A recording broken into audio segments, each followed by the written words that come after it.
हाय मित्रांनो, नमस्कार. मी निलेश. सो मित्रांनो, आज मी निघालो होतो फिरायला. मी म्हणजे माझ्या जोडीला सगळे होते, ताई वगैरे.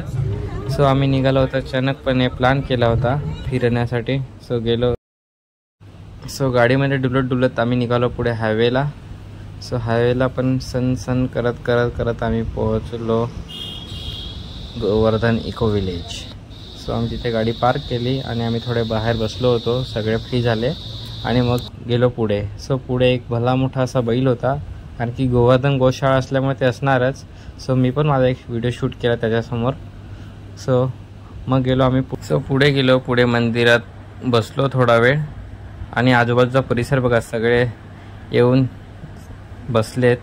सो मी पण बसून घेतलं मांडे घालून खाली. सो थोडा वेळ आराम केला.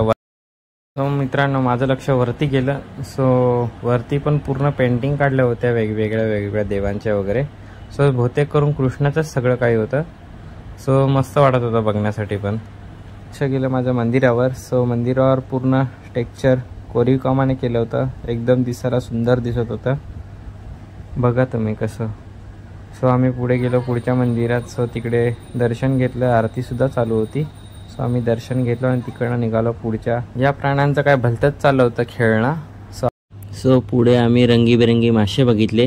ते एका तळावामध्ये सोडले होते. तळाव होतं का नदी होती मला समजत नव्हतं. सो त्या माशांना मी बोलवत होतो, पण काय ते मासे जवळ येत नव्हते. सो चारा असता तर नक्कीच जवळ आले असते. सो पुढे यांची काय भांडणं झाली वाटते. सगळे वेगवेगळे लांब उभे राहिले होते. हे बघा. सो पुढे आम्ही गेलो मग.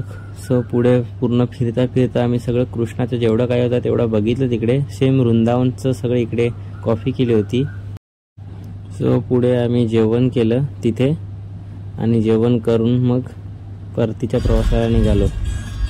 खाऊ खात गाडीमध्ये. तेवढी बाय बाय. फोटो कसा आहे नक्की सांगा.